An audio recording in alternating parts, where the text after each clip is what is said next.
Ya. Assalamualaikum warahmatullahi wabarakatuh. Alhamdulillahi rabbil alamin. Wassalatu wassalamu ala asyrafil anbiya'i wal mursalin Sayyidina Muhammad wa ala alihi wa ashabihi ajma'in.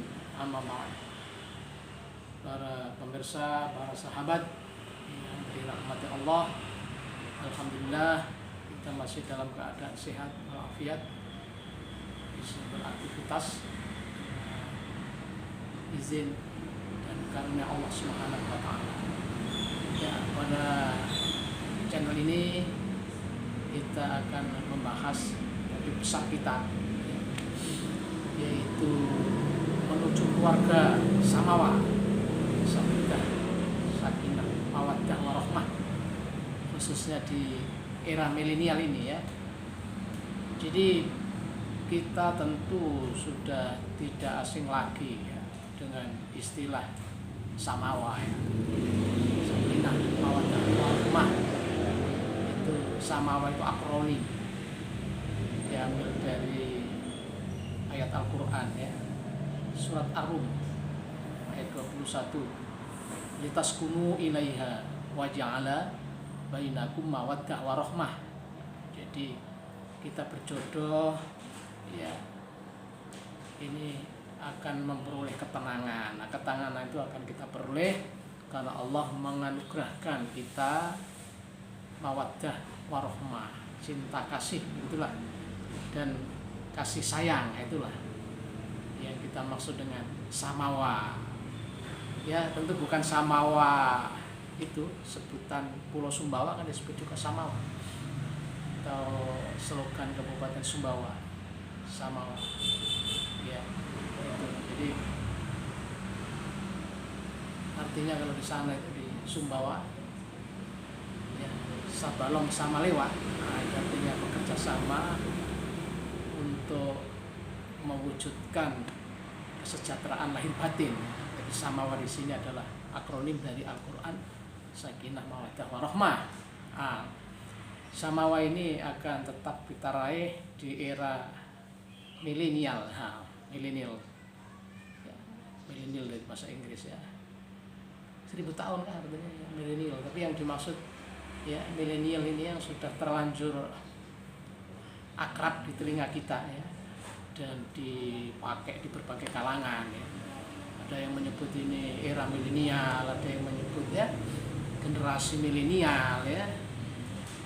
Bahkan ya di tengah kontestasi politik ya, semua kontestan itu mengklaim dirinya paling milenial itu ya.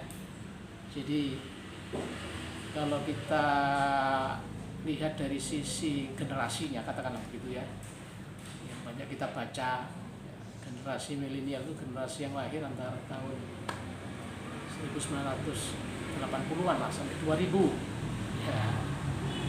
Kalau sosiolog itu kan ya membagi-bagi, ada generasi apa itu pas, nah, generasi sebelum Perang Dunia II, generasi pasca Perang Dunia II, generasi baby boomer 1, baby boomer 2, generasi ya generasi Y ya, yang disebut generasi milenial itu karena ya katanya generasi Y, kemudian nanti generasi Z.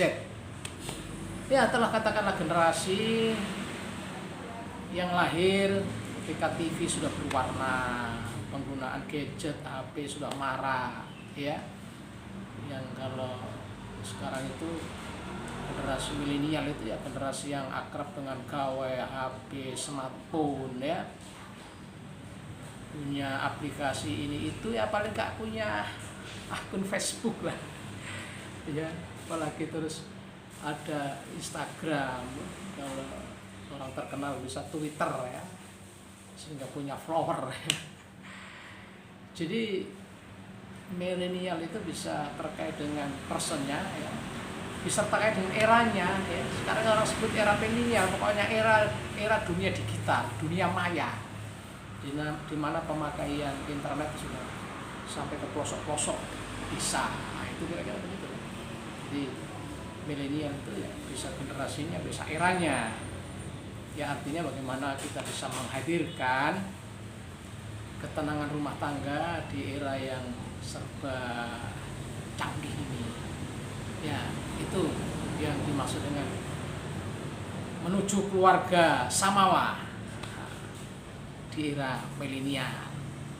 Ya, para pemirsa, tentu untuk bisa kita tetap samawa ya di era milenial, tentu kita sebagai orang beriman, orang beragama begitu lah, ya tentu harus kembali kepada agama kita. Kalau kita Muslim ya kembali kepada Islam ya, dan Islam itu agama yang paripurna ya, agama yang sudah lengkap ya, mengatur segala sisi kehidupan ya, mulai yang berskala besar ya, mengatur masalah siasah ya, politik, tentang bernegara ya, berbangsa ya, berbisnis ya, dalam iktisad ya, yang disebut dengan ekonomi syariah ya, atau Islamic ekonomi, iktisadiyah atau Islamiyah gitu. Sampai ke hal-hal kecil ya, itu diatur oleh Islam, sampai ke cebok, istinja ya, itu diatur Islam. Yang nggak diatur cuma mungkin garuk-garuk kepala ya, garuk-garuk kepala itu yang lebih utama dari sisi mana itu nggak diatur. Jadi semua diatur oleh agama kita itu, apalagi hal-hal yang berkaitan dengan ahwalus syaksiyah, masalah kekeluargaan, hukum keluarga itu diatur secara detail ya, dalam agama kita itu ya. Tadi karena agama kita itu paripurna, dalam Al-Quran telah disebut ya, a'udzu billahi minasyaitonir rajim, al-yawma akmaltu lakum dinakum wa atmamtu 'alaikum ni'mati wa raditu lakumul Islam madina. Itu ya. Jadi pada hari ini telah aku sempurnakan ya bagimu agamamu, dan aku telah ridho, kata Allah, rela Islam sebagai agamamu. Jadi Islam paripurna. Ada yang diatur secara ijmal global ya, mengenai muamalah ya duniawiyah nah, tapi dalam hal fikih usrah ini, ahkam usrah ini diatur secara detail ya. Mengenai perjodohan diatur bagaimana cara melamar ya, bagaimana itu akad nikah ya, bagaimana itu menjalani kehidupan rumah tangga, kewajiban, bagaimana nanti kalau ada di tengah jalan ada persoalan ya, bagaimana kalau berpisah ya, kemudian harta-harta yang ditinggalkan bagaimana, wasiat, waris, itu detail. Makanya ayat-ayat yang berkaitan dengan hukum keluarga itu Allah mengatakan tilka hududullah wa may yata'addu hududallah fa ulaika humuz zalimun, dan banyaklah semacam itu. Jadi hukum keluarga ini sudah ya detail, sudah konkret. Jadi itu hudud dari Allah, batas-batasan dari Allah. Maka kita harus pegang itu, kita harus jalankan itu. Kalau rumah tangga kita ingin samawa, ya tentu sebagai orang yang beragama kembali ke aturan Allah supaya kita selamat, supaya kita bisa gapai. Ya tentu kita selaraskan karena kita hidup di negara hukum Republik Indonesia ya, tentu kita harus selaraskan dengan peraturan perundang-undangan ya. Misalnya menikah tidak cukup hanya memenuhi syarat rukun fikih itu, tapi ada misalnya pencatatan ya. Jadi karena kita hidup di negara hukum ya, pernikahan harus di depan PPN, pegawai pencatat nikah harus diregister dan seterusnya. Nanti kalau timbul persoalan ya, kita serahkan baik-baik di pengadilan. Kalau orang Islam ya ke pengadilan agama. Jadi pengadilan agama itu solusi ya, punya misi yang agung. Begitulah kira-kira. Jadi kalau kita bermasalah, rumah tangga kita terancam broken marriage ya, kita datang ke pengadilan, nanti di sana akan diperbaiki ya. dimediasi, islah, ya, diusahakan rukun kembali. Itu misi pertama. Kalau upaya-upaya rukun kembali tidak berhasil, ya misi kedua, bagaimana bercerai berpisah dengan baik-baik, ya. Ya berbaik-baik itu semua hak kewajibannya diselesaikan dengan elegan, happy ending. Nah, itu jadi memang itu harus kita selaraskan dengan aturan-aturan yang ada di negara kita. Ya itulah tuntunan Islam juga, ya, bahwa kita hidup ini punya ulil amri yang harus kita turuti. Nah, di samping itu tentu para pemirsa, kalau rumah tangga kita ingin happy juga harus kita perhatikan budaya-budaya lokal, budaya-budaya ma'ruf, kearifan lokal. Nah, karena kita bergaul dalam rumah tangga itu wa'ashiruhunna bil ma'ruf. Berma'ruf itu artinya kebaikannya dikenal oleh masyarakat luas. Jadi bagaimana cara kita melamar, ya harus ikut budaya yang tentu sejalan dengan agama kita, bukan budaya yang bertentangan tentunya, ya. Karena kan kita sudah sering dengar itu al-adatul mahkumah, ya, adat itu kalau sejalan dengan syariat itu menjadi hukum kebiasaan.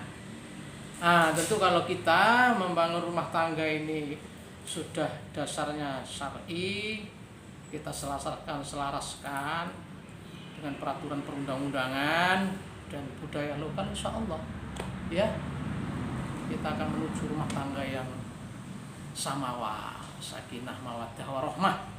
Ya itu yang akan kita tuju dan nanti akan kita jelaskan, kita eksplorasi lebih dalam, ya, langkah-langkah menuju samawa, mempertahankan dan seterusnya. Mudah-mudahan kita tetap berusaha, ya, untuk menghadirkan samawa, dan itu mungkin sebagai tambahan ilmu, sebagai pencerahan, ya, kita bisa berbagi di channel ini, ya. Demikian, ya. Sekian. Assalamualaikum warahmatullahi wabarakatuh.